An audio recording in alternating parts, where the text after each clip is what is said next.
विधानसभा चुनाव है, इन्हें यहां पर करारी हार झेलने के बाद अब भाजपा ने कमर कस ली है लोकसभा 2024 के लिए और अभी से उसकी शुरुआत कर दी है।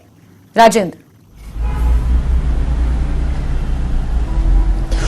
जैस्मिन, ये जो डाटा डिजिटाइजेशन का कार्यक्रम है ये भाजपा ने राष्ट्रीय स्तर पर शुरू कर दिया है।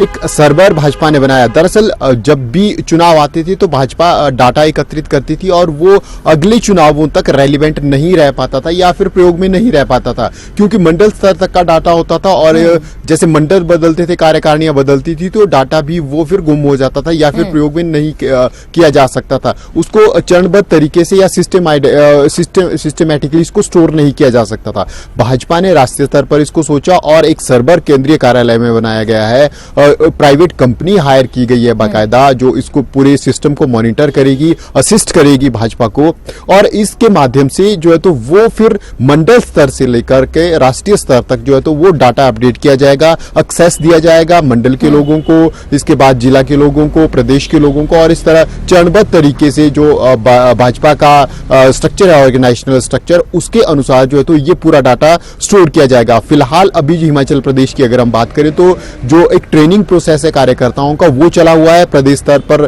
ट्रेनिंग हो गई है, जिला स्तर पर जो है तो वो ट्रेनिंग का दौर जारी है। इसके बाद नीचे जाएंगे, जिला स्तर के बाद मंडल स्तर पर ट्रेनिंग होगी कार्यकर्ताओं की, और फिर एक एक्सेस दिया जाएगा जो मंडल के, जैसे मंडल अध्यक्ष हैं, जिला अध्यक्ष हैं, ऐसे लोगों को एक्सेस दिया जाएगा और फिर वो अपने अपने मंडलों का जो डाटा है, जो लिस्ट है, वो अपडेट करेंगे। इसमें बड़ी बात यह है कि जैसे अगर मंडल स्तर का कार्यकर्ता है या जो अधिकारी है जिसको एक्सेस दिया गया है, वो सिर्फ अपने ही मंडल की जो लिस्ट है उसको अपडेट कर पाएगा, उसको चेक कर पाएगा, वेरीफाई कर पाएगा। जो बाकी डाटा पूरे देश का है उसको वो नहीं देख पाएगा। जैसे जिला अध्यक्ष है तो जिला अध्यक्ष जो पूरे जिला का डाटा है उसको चेक कर सकता है, वेरीफाई कर सकता है। इस प्रकार जो राष्ट्रीय अध्यक्ष है वो पूरे देश का, या राष्ट्रीय संगठन मंत्री है वो पूरे देश का डाटा अपडेट कर सकते हैं, चेक कर सकते हैं। तो हम कह सकते हैं कि एक लंबी प्लानिंग ये भाजपा की है कि अगर आज के 50 साल बाद भी अगर उनको डाटा वेरीफाई करने की जरूरत पड़ती है, देखने की जरूरत पड़ती है कि कौन उनका कार्यकर्ता 2022 में था, 2024 में था, तो वो आराम से देख सकते हैं, या किस स्तर पर कार्यकर्ता थे।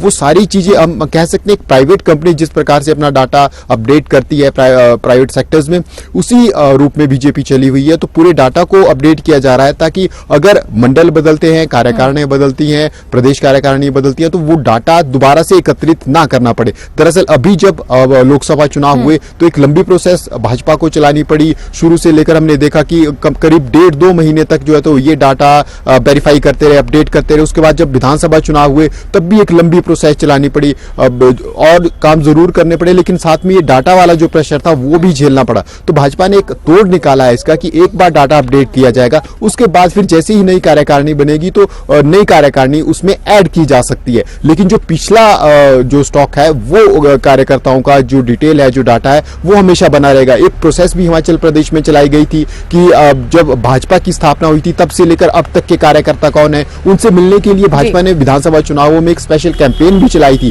जो हिमाचल प्रदेश प्रभारी है या जो वरिष्ठ नेता भाजपा के हैं वो उनके घर गए थे। तो उस वक्त भी भाजपा को ये दिक्कत झेलनी पड़ी थी, लोगों को सर्च करना पड़ा था। लेकिन अब ये डाटा बन गया है तो अब ये आसानी रहेगी भाजपा को वेरीफाई करने के लिए और ढूंढने के लिए कि कौन सा कार्यकर्ता कब किस पोजीशन पर भाजपा में था। तो इस पूरे प्रोसेस को देखते हुए जो तो राष्ट्रीय स्तर से ये कैंपेन शुरू हुआ है और अब उम्मीद की जा रही है कि ये मंडल स्तर तक जल्द ही एक्टिवेट होगा और जो कार्यकर्ताओं की ट्रेनिंग है वो जल्द पूरी होगी। जी जैस्मिन।